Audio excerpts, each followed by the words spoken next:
Friends, എല്ലാവർക്കും അശ്വിൻ്റെയും ശ്രുതിയുടെയും പുതിയൊരു വിശേഷത്തിലേക്ക് സ്വാഗതം. അപ്പോൾ ശ്രുതിയുടെ അശ്വിൻ്റെ റൊമാൻറ്റിക് സീൻസൊക്കെയാണ് വരുന്നത്. അവർ നന്നായിട്ട് പെയറായിട്ട് ഒരു ഡാൻസൊക്കെ കളിക്കുന്ന സീൻസൊക്കെയാണ് തിങ്കളും ചൊവ്വയൊക്കെയായിട്ട് വരാൻ പോകുന്നത്. പക്ഷേ ആ ഡാൻസ് കഴിഞ്ഞാലും ശ്രുതി ആകെ ഡെസ്പായിരിക്കും. ശ്രുതി നല്ല വിഷമിച്ചിട്ടാണ് ആകെ വിഷമിച്ചിട്ടുള്ള രീതിയിലായിരിക്കും ഇരിക്കുന്നുണ്ടാവുക. കാരണം അതിനു മുന്നേ ശ്യാമുമായിട്ട് ചെറിയൊരു വാക്ക് തർക്കം അങ്ങോട്ടും ഇങ്ങോട്ടൊക്കെ ഉണ്ടായിരിക്കും. ശ്യാമ് ശ്രുതിയുടെ കൈ കയറി പിടിക്കും, അവളെ നന്നായി വേദനിപ്പിക്കുകയൊക്കെ ചെയ്യുന്ന സീൻസൊക്കെ വരുന്നുണ്ട്. അപ്പോൾ ശ്യാമിൻ്റെ സ്വഭാവത്തിൽ ഇപ്പോഴും ഒരു മാറ്റമില്ല. ശ്യാം ഇപ്പോഴും ശ്രുതിനെ വേണം എന്നുള്ള മൈൻഡിലാണ് നടക്കുന്നതൊക്കെ എന്ന് ശ്രുതി അറിയുമ്പോൾ ശ്രുതിനെ അത് വല്ലാതെ വേദനിപ്പിക്കും.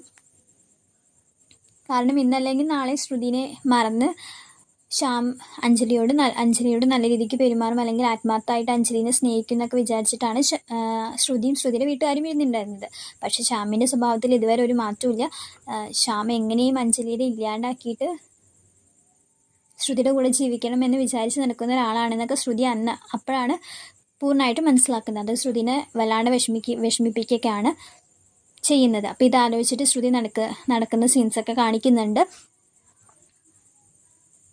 ഇത് അശ്വിൻ മനസ്സിലാക്കുന്ന സീക്വൻസൊക്കെ വരുന്നുണ്ട്. അശ്വിൻ മനസ്സിലാക്കുക ശ്രുതിയും ശ്യാമും തമ്മിൽ വേറൊരു ബന്ധമുണ്ട്, അല്ലെങ്കിൽ ഒരു അവിഹിതമുണ്ടെന്നുള്ള രീതിയിലാണ് അശ്വിൻ മനസ്സിലാക്കി വെക്കുക. അത് മനസ്സിലാക്കുന്നത് പ്രീതിയും ആകാശും കല്യാണം കഴിഞ്ഞ് വീട്ടിലേക്ക് വരുന്ന ആ ദിവസമാണ് അശ്വിൻ ഇങ്ങനെ ശ്രുതിയും ശ്യാമും തമ്മിലൊരു ബന്ധമുണ്ടെന്ന് മനസ്സിലാക്കുക. അത് അശ്വിനെ വല്ലാണ്ട് വേദനിപ്പിക്കും.